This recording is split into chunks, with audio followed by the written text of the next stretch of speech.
Is it on? What is it? I'm gonna check.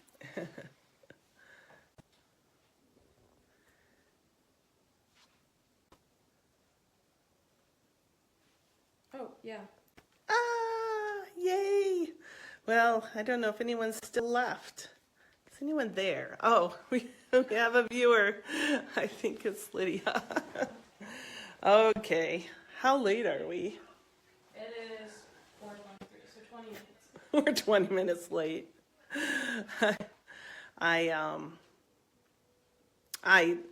The mistake I made, if anyone is still listening, the mistake I made is that I didn't go live within the event. I didn't think I had to. I thought as long as I went live within the group, but now I'm in the event going live. So I see that probably a lot of people have left. So I was hoping that it would work, but I think what I will do is go ahead and go through the demonstration anyway, and then you're always welcome to repeat the demonstration and view the live event later on. I'm sure that you can do that, and I also am going to have Lydia give you the YouTube link so that you can see a summary of what I'm doing today and the YouTube. So anyhow, thank you for joining, and very, very sorry for the technical difficulties. If you have any friends, if you want to scoop them in, please feel free to join us. I'm just going to introduce myself. I'm Kathy Oesterle. I have Artfully Delicious Cookies, and I'm going to give you a little quick tour of my cookie studio. This is actually where I set up to do movies and things. And as you will see in Michigan, we get dark so early that we'll be completely relying on these lights by the time the demonstration is done. Maybe it will be 5 o'clock and we will be done. Very sorry again for starting. I thought I had to do live in the group, but apparently I had to do live in the event. So any future presenters, learn from my mistakes. Here's my dehydrator. Here is my protege, my helper, and awesome assistant, Lydia Minkopoulos. And she is here today to read comments and see if... Oh, my goodness. People are joining right now. Oh, yay. Okay, so good. Just give you another quick tour while we're still scooping some people in. This is actually my living room, dining room in my home, and this is adjunct cookie decorating space. There's a computer, the Eddie, a cookie decorating table, a television, and here is some cookies underway. We have some Valentine's cookie samples underway, as I'm sure you all do. So, very good. I'm glad. Some people are joining, and thank you so much for joining, even though we're running a little late. I wanted to let you know that there will be a summary of this lesson on YouTube. I made a YouTube video. It will say restricted access. And you know why I did that? Only because I have alcohol in here and I don't know if that's a problem for kids. So I'm happy to share that link with you, and Lydia will put that up a few times throughout this broadcast, and then I'll be sure to link it later on. Okay, so I'm set up here on my painting table, and I'm going to move this out of the way. I hope that you got the PowerPoint presentation link. I put in the event page a little bit earlier. If you did happen to run off some copies of it, if you have it on another computer, fine. If not, I will be referring to this throughout the event. So when Heather was asking what would we like to teach, I said watercolor on cookies, or watercolor theory, and it kind of turned into a combination of watercolor theory on cookies. So I thought, well, how will I emphasize to the people watching this, I'm sure you're very, very, very busy cookie decorators. How is watercolor painting going to help you with your time management, and how is it going to help you with your sugar cookie marketing? So I wanted to emphasize to you that you can save money using watercolor technique on your cookies. You can save money by mixing less icing and not having waste. We have several bags of icing full all the time, and I'm sure you do too. And I'm sure you look at those sometimes like, how much did those bags cost? If you are able to place watercolor here and there in your cookie, and you are mixing one less bag of icing, you are saving time and money. Another reason that you want to learn color theory that we're going to start with is because you will save time making color decisions. When you're laying out a set, you want to have experience and confidence in using the color wheel to your benefit. And so in order to do that, it would be good to familiarize yourself with some terms. Once again, this is me, Kathy Oesterle. I'm in Mason, Michigan. I taught art at college level and high school level, and I said AWS wannabe, that's American Watercolor Society. I transferred watercolor painting on paper, which I still do, and I use that in the cookies. So here's the syllabus. Quickly, you're using supplies you already have on hand that create special effects and elevate your visual presentation, and it does save you time. So let me go over the supplies that you need. You've got a paint palette, you've got a brush. This is a number 8 flat brush. This is a number 5 round brush. Any of these brushes are good. You want a brush that will hold your paint. You want it to not damage the surface of the cookie, and at the same time you want it to lay a nice juicy space of watercolor onto your cookie without damaging the surface. So I use acrylic brushes and these are some bigger ones. This one is quite large. This is size isn't on there. And then I have a couple specialty brushes. This has a flat surface for stamping, stippling. And also I have this sponge and a toothbrush. If you are ready for the class, and we're still getting ready, I do have a jar that has a little bit of soapy water in it and a jar of clear water. I'm going to fill my palette with colors shortly. Okay. I have some, let's show you what else is here. Sorry. I have some iced cookies. These are iced with glaze. These are iced with royal icing. I have the Everclear, which in Michigan we can get 150 proof. I have some Q-tips. I have some toothpicks, and I have a pipette, which will pull the liquid into the different wells there. But you can use a brush. You can use a small spoon. Let's commence.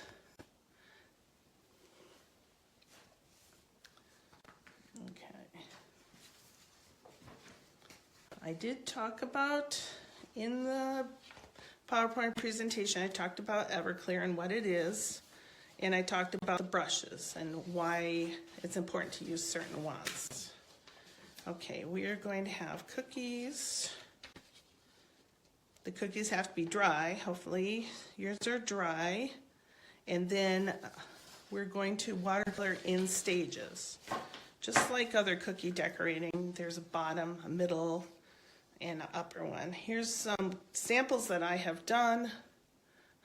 This one was very quick. This was a time saver. I had not planned to do back to school cookies, but when they became super popular at the end of August, I jumped on board, and rather than mixing all these colors, I base coated everything in white and paint. They were done in minutes. This person wanted roses. This is Mandalorian, sunset. This was a quick Christmas, a little blast of watercolor background, kind of elevated that cookie look. And then these were some other Christmas ones. The buffalo plaid especially works well with watercolor.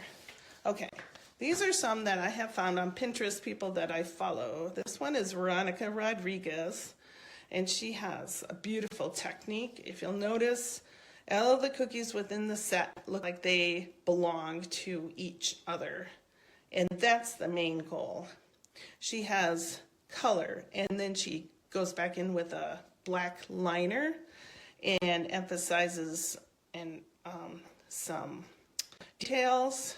Here's another shade of Campbell, has a nice soft botanical look with hers.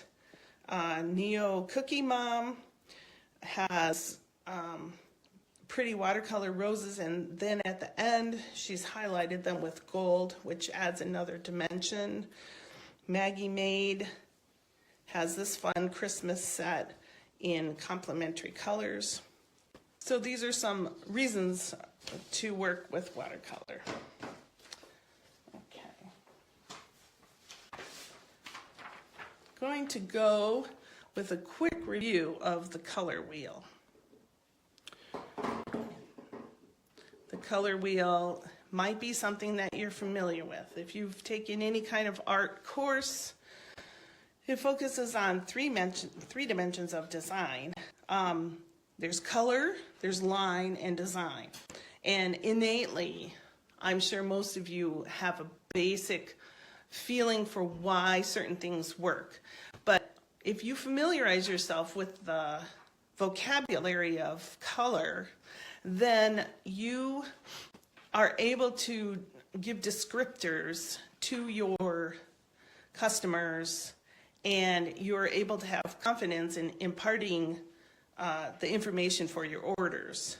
So real quickly, because you can learn this in my PowerPoint presentation. I did a couple slides on the color wheel, and you can learn just even by pinning elementary color. So your color wheel has all the basic colors that we use. The basic colors that you cannot mix in any way with each other to achieve are yellow, and I use a lemon yellow, blue, and I'll use the royal blue, and red, and I use the super red. These are your basic colors from which most all other colors are mixed. When you use the basic colors, they're called primary colors, and you mix primary colors with each other to achieve other colors, and you can also mix them with black and white.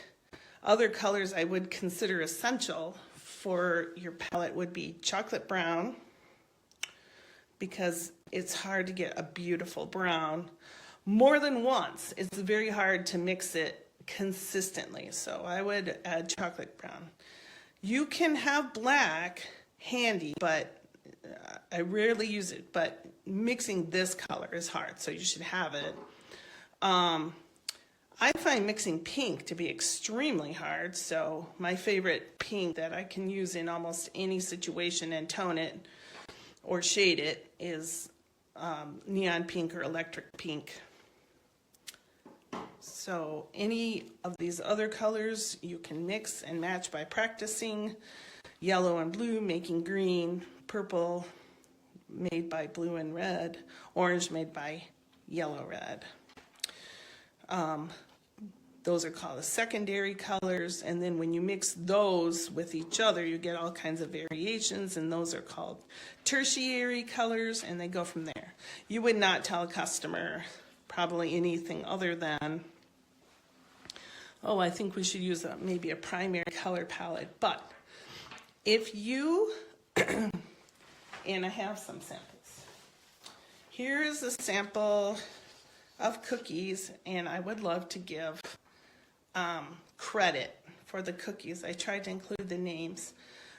Here's a primary color set of cookies, red, blue, yellow. Here's another primary color set of cookies, red, blue, yellow, cupcake style cookies. Some adjectives you might use for primary color scheme is saturated, exciting, energy, elementary. They're often using kids' cookies. Okay, let's see if I have any other samples. When you add a lot of white to your palette, then you're tinting your cookies. You're making them very soft. You're making them very calm, pastels. And here's an example of what I would call a tinted palette of cookies. I can see pink, brown, red, purple if they were saturated, but they are all mixed with quite a bit of white, and they are now completely soft. In watercolor, to achieve a soft color like that, you're just adding the tiniest amount of pigment to your alcohol base, and you're going with that. You choose not to add white to watercolor paints. You can practice that, but not always the best outcome.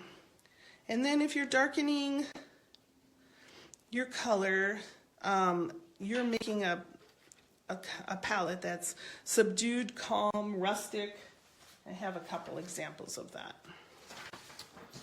I was fascinated this Christmas by how many people had a beautiful set of cookies that were in very soft, subdued neutral colors. And there's one example. Here's another one where there's a lot of dark in there. These are not your traditional Christmas colors, but it works. And it's very rich. And I would even maybe use the word sometimes rustic. The rustic ones have kind of an antique look to them. Are there questions? Not yet. Okay. Feel free to ask questions as we go. If they're what we're working on, then we will add it again. And otherwise, I can answer some questions at the end. Once again, thanks for joining. I see some people coming in. This is Kathy Oesterle with Artfully Delicious Cookies. So we're just reviewing the color wheel. So these are some terms that you might like to use. A monochromatic color scheme is one color with multiple variations of that color. A lot of Valentine cookies. Here's a Valentine set.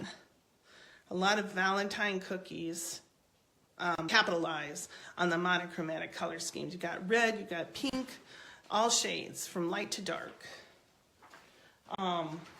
Botanical ones are monochromatic color scheme that are all shades of green.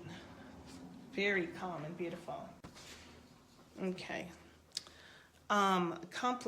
Let's see.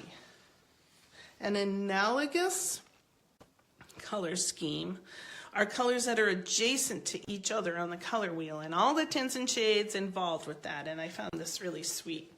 4-year-old from the pen group I Am Cookie Land, which I think features multiple cookie artists, and this is a little Hello Kitty set. And you've got kind of an apricot color and kind of a dark pinkish salmon color, and these and a super light pink color. These are all, they're not the same color, so they're not monochromatic. They're next to each other on the color wheel, so they're analogous. Okay. Then you have a complementary color scheme, and probably the best example are Christmas cookies that have any variation of red and green together. Complementary color scheme. And here's another analogous color scheme. A lot of fall color ones that have the warm colors. Yellow, orange, red, brown.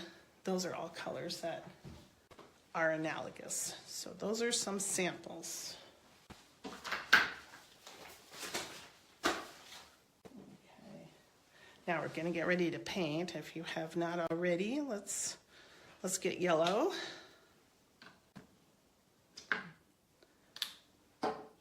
Let's get blue. I kind of do them separated like they are on the color wheel. I forgot this is the blue that works.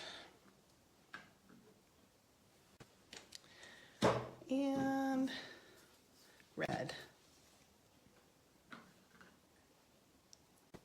Okay, so how can we make this work for us? For one thing, you want to use an alcohol-based what am I trying to say? Liquid to thin the paints. You can use water, clearly, but the problem with water is that it sits on the surface of the cookies and it can damage it. Did you have a question? No? Okay. Thanks for following along. Feel free to drop in with a question if you need one. And also, Lydia is going to add the YouTube video link in case you want a condensed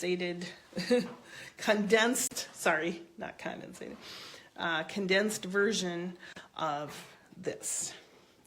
Okay, so I'm going to use my pipette. You could use a little spoon or something, and I'm going to charge the colors with some of the alcohol. The alcohol, the higher the proof, I think the more quickly it dries. This is a benefit. You don't want to damage your cookie. You don't want to get liquid where there's not icing. This is all about protecting the surface of the cookie. It's not going to do any good if we create our masterpiece and it falls apart. So it adds an extra dimension of terror and panic, but trust me, it goes really fast. So I've created this little set. This is a set using primary colors plus green. And I'll show you how I did that. The very first thing I did was do you see how I put some alcohol in each one of these wells? And that's so that I could thin it out a little bit more. This one is thinner than that one. And I just want to have a juicy brush. I don't want it to drip on my cookie, so I'm shaking it a little bit. And I'm going to demonstrate on a glazed cookie and a royal icing cookie. They both take it differently. I hold the brush above the metal part. This particular set has plastic up here. And then I pull. You never want to push your brush. You want to pull. So I'm going to pull the first line all the way across because I'm going to leave some space here. You can probably see this. And leave some space here for this lemon down here. The second line, I'm going to go about a brush width separate. I'm going to pull it about 3/4 of the way. You can see how the color kind of settles in, little nooks and crannies. So I'm going to add a little bit more of the color. The food color, this food color, as you know, I'm sure you've researched, but it is, chemically made. It's not a natural food color. Natural food colors are something that you would have to experiment with. The benefit of our food colors that we use is that they're brilliant, very bright. I'm going to once again leave the space of the brush, go down, and then so. Okay.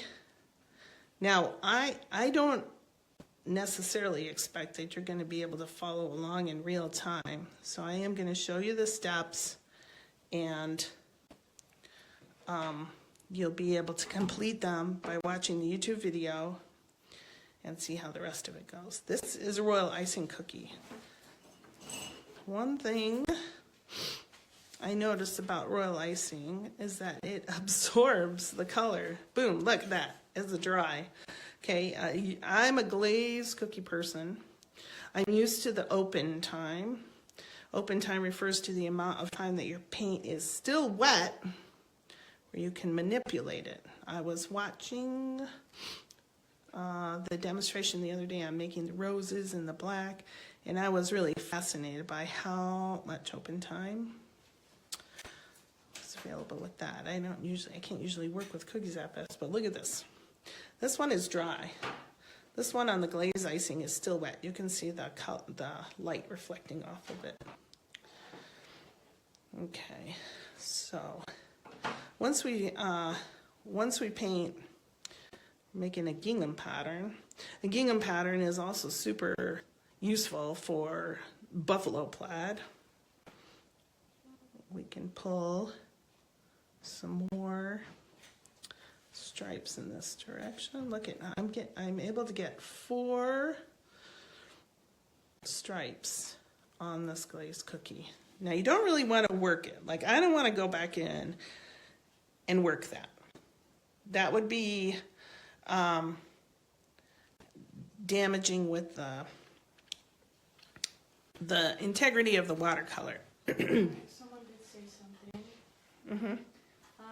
Charmaine says, I make Franken frosting because people complain that royal icing gets too hard and I struggle with glaze.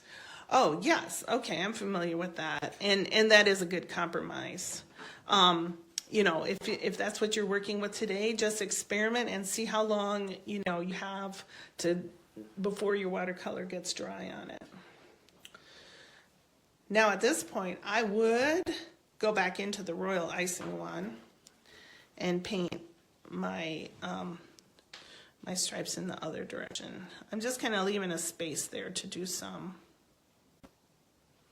And 3 stripe, I tried to go across in 3 stripes, didn't make it. Had to reload the brush. Okay. While you have your color, your blue color handy, use an extra cookie, and we're going to make a little chart. And this is something that I suggest that you do. Even if you're working with watercolor, if you're working with using watercolor technique on food coloring, you make a little chart, and then that way you have experience on what to expect when you go across. So you want to take all your colors. In fact, I'm going to add to this palette, I'm going to add pink.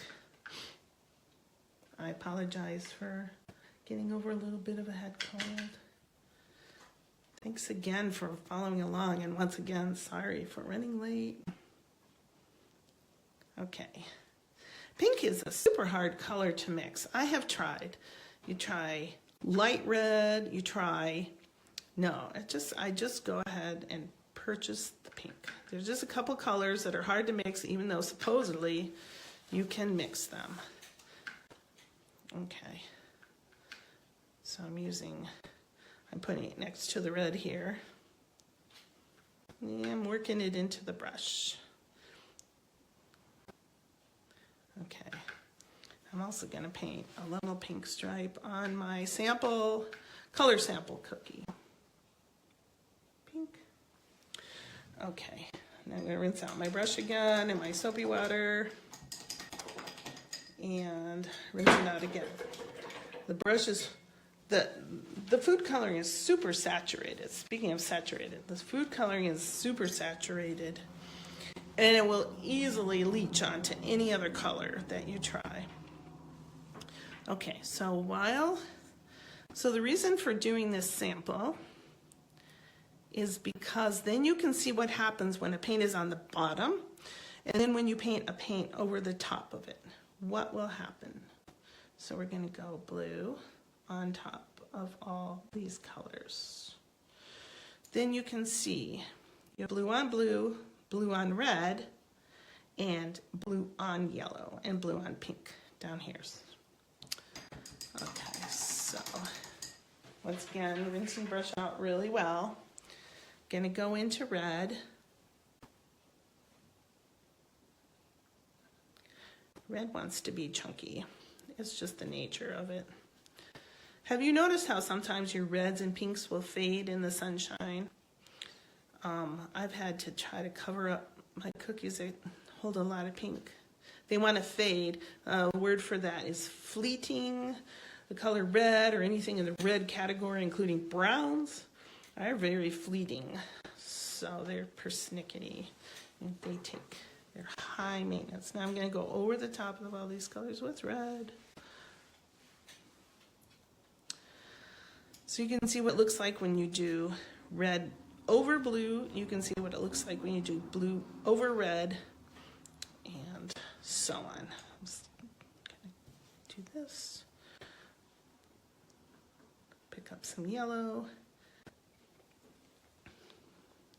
Yellow over pink, yellow over blue, yellow over red, yellow over yellow.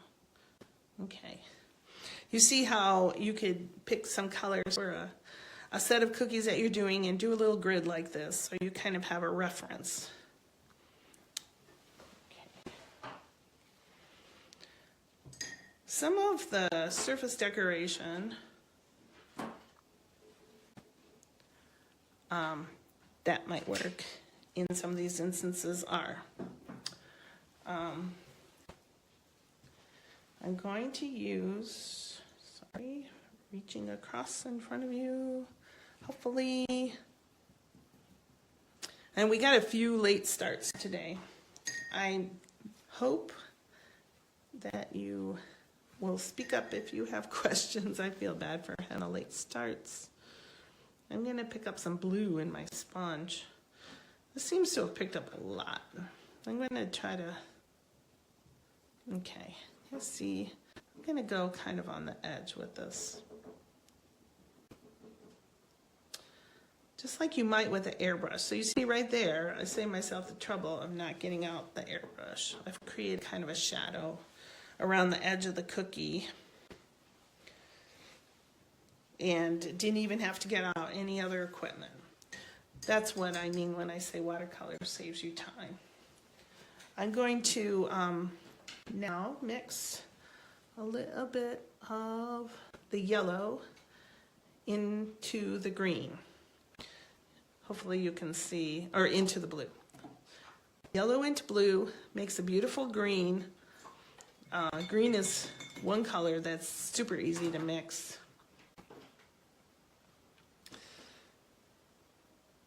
Usually you do dark into light, but yellow is so saturated that it immediately alters any one that it's near. So I'm still on the royal icing cooking here, so you're going to see these little dots of leaves are immediately absorbed into the cookie. If I use my glaze cookie, you can even still see a little bit of wetness there. So what's it been, about 20 minutes? It's still wet. Probably need to wait about an hour for it to dry. Have any questions? Or okay, so I'm going to go back into blue, going to pull it across the glaze. Once again, I'm pulling the brush to me. I'm resting the ball of my hand on the table as I pull. That's what gives me control. Other ways to get control would be maybe you have a big sprinkle jar, or maybe you have a cup you can turn upside down, just to angle your hand so that you can have that control. That'll be practice, but you can do it.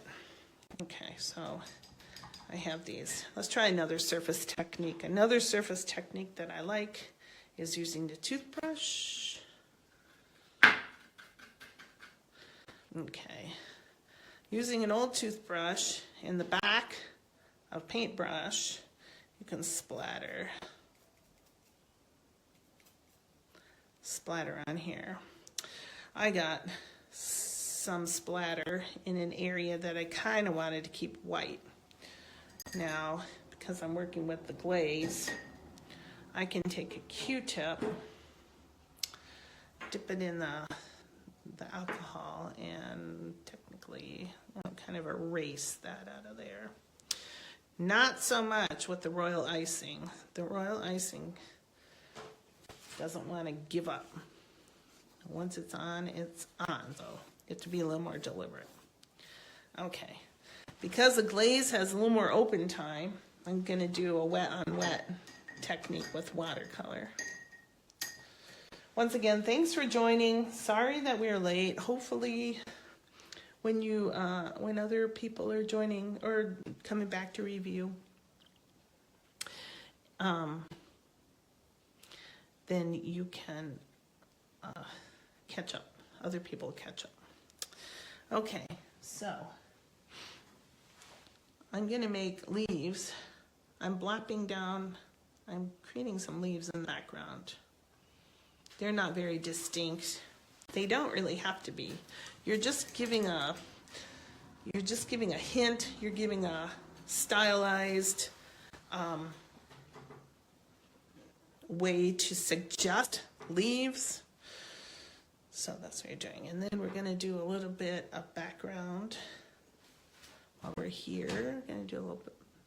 We can drop a little yellow to there. I'm using my round brush. I'm giving the leaves a little more character, a little richness by doing a wet on wet technique into the leaf forms. I'm going to let this one dry. Here's one that has already dried. So at this point, I'm going to drop in a couple background lemons. There's a white space here. I don't know if you can see. There's a white space here. Protecting the white space in your watercolor. Sorry. Grab a drink of water. There we go. Protecting the white space in your watercolor is really important. You can't go back in with white. You can't drop a highlight. You can't go back in and erase, as I just showed you, especially with royal icing. You can erase a little bit using your alcohol saturated Q-tip, but that's not optimal. So I was going to show you an example of how to leave a white space.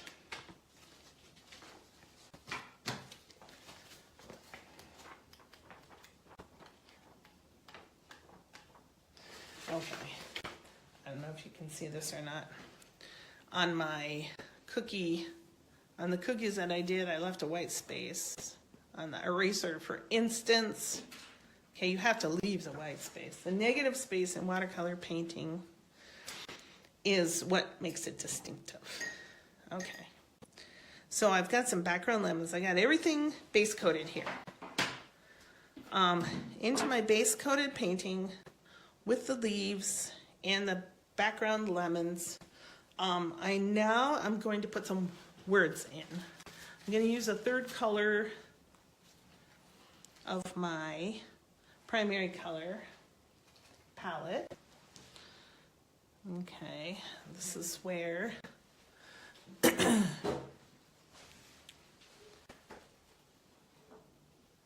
see, how did I do that before? Okay, oops, sorry.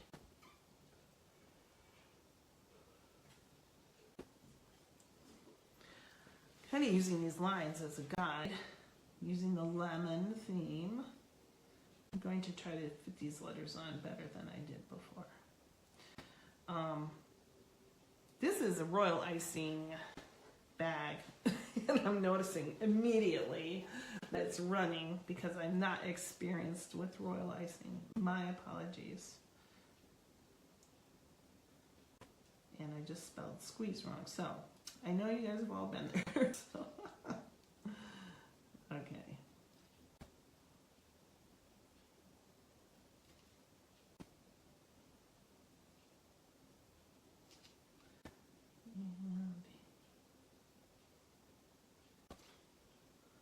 Okay, I write, because I'm left-handed, I write the bottom word first. Oh my gosh, this is really running. Sorry about that, everyone. Someone had a question. Yeah? I'm curious what the dry time is for Frankenfrosting, the cross between glaze and royal icing. Oh, you mean like watercolor drying time? Or the dry time for the frosting itself? Yeah, I think she's asking the dry time for the frosting itself before she paints on it. Oh, okay. Yes, good question overall, which is how long do you have to let the frosting dry before you paint on it? And of course, as we discover throughout the year, especially in different climates, the more humidity, the slower the drying time. So that's why I think I told people taking this class to like let your cookies dry 24 hours. Here in Michigan, where we're on full blast heat around the clock, my cookies would probably be dry enough in just a few hours, like 4 to 6 hours. But you know, just test. You want them dry enough. Test it with your fingernail, make sure it doesn't dent or something, because it's so easy to poke your brush through the frosting, and there's really no fix to that once you go right through. So we'll just pretend this is the one I just did with the lettering, because I wasn't used to royal icing separating. I have read about it, but I wasn't used to it. She also asked the dry time for the watercolor itself. Oh yeah, okay, that's a good question. How long does it take to dry? So this was the glazed frosting. I was looking at the clock. I did this 15 minutes ago, and if I were to go back in with a wet brush, it would lift it, okay? However, this was the royal icing, and it's not wet at all. It's dry. So I could go on to the next steps now. In fact, part of what I wanted to tell you was that you can see the different stages of my painting, and you see the clock. I mean, we've been working for less than an hour and already have like 8 cookies done. I don't know how long it takes you to do other ones, but if you were to just sit down and do line, line, line, leaf, leaf, leaf, lemon, lemon, lemon, you would get a dozen cookies done quite quickly, you know, as compared to mixing all the frostings and laying down and making sure they're all separate. It's a time saver. So that's what I hope to impart to you today. If the royal icings are separating, I'm guessing so will the green and the yellow. So I wonder if you have experience with people wanting dimension to their cookies. There's some times where they go out the door and they're like, oh, you know, if they seem a little flat, or you hear other people say, I just like to have dimensional cookies, or we love the frosting, we love the designs. You know, they're part of the experience of tasting it. So going ahead and adding some leaves on top of the background leaves kind of gives some dimension. And then you're adding a lemon. Okay. I can see why you like working with royal icing. It has that nice rounded dimension thickness to it that I still can't really achieve with the glaze without doing a few. Okay, so this was finishing up this cookie. This cookie's, you know, start to finish within class time. The glazed cookie, I will have to finish later on. You can see it's still a little tacky. So that's just the different frosting. And probably your Franken frosting would be somewhere in the middle, I'm guessing. I'm gonna look ahead in our PowerPoint presentation to see if I missed anything I needed to talk with you about. This would be a good time to ask any follow-up questions, and for Lydia to repost the YouTube link, or at least draw your attention to it? I cannot access that link. Hmm? Since I had that link when we were on here. Okay, I will put the YouTube link into the event page after we go offline. And the PowerPoint link is already in your event page. This is just reaffirming that you want to commit. You don't want to dilly-dally when you're doing your lines. You want to protect your white space. Working faster is better than working slower. And you want to make sure it's dry before you do add more detail. You can put it under the fan. That'll dry it faster too. Okay. Anyhow, thank you so much for watching. Sorry for the late start. I learned a lot about technology today, and hopefully you learned a lot about watercolor painting today. Let me, oh. Once again, this is Kathy Oesterle from Mason, Michigan with Artfully Delicious Cookies, and my helper Lydia. Beautiful Lydia, who is my hand model as well as my internet tech person and cookie dough cutter extraordinaire. Thank you so much for joining. I do see one question here about we saw the dry time, the softer edges for the watercolor as you're painting.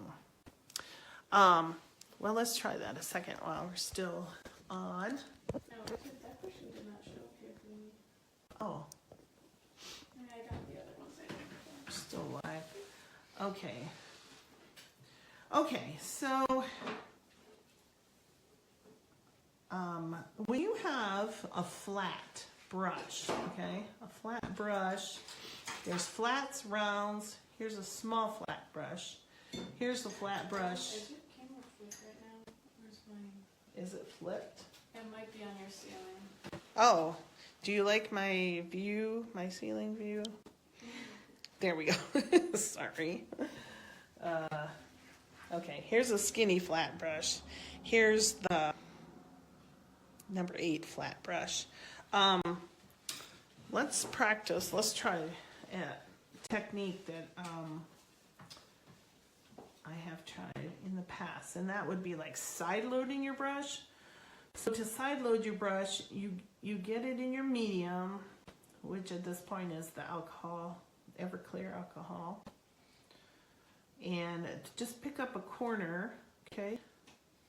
You're side loading your brush when you just pick up a corner of paint, okay? The whole brush has the medium on it, but only one corner has the paint. So let's try this and see if this works for you.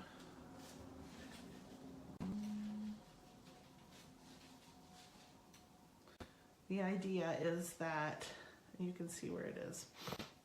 Excuse me. The idea is that the medium will pull the color out into your surface because you have saturated your surface with a medium. It doesn't seem to be working as well as it does like on paper. If I were to do the same thing on paper, see if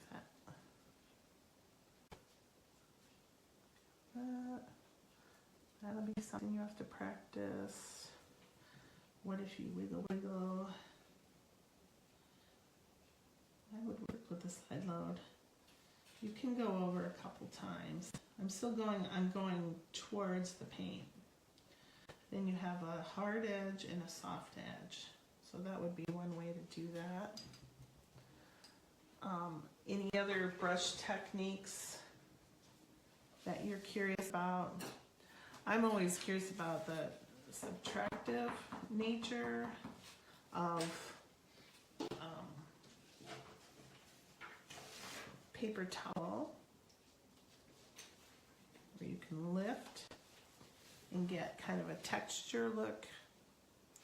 So it's just something to practice. Feel free to message me ever with any questions once this is over, or message in the group. So Here we are again from beautiful Mason, Michigan, where it's almost dark. So that's why we have several versions of daylight lights on the project. Once again, Kathy Oesterle, Artfully Delicious Cookies, thank you so much for joining. I know we were late, but thank you so much for sticking with us. Have a good day.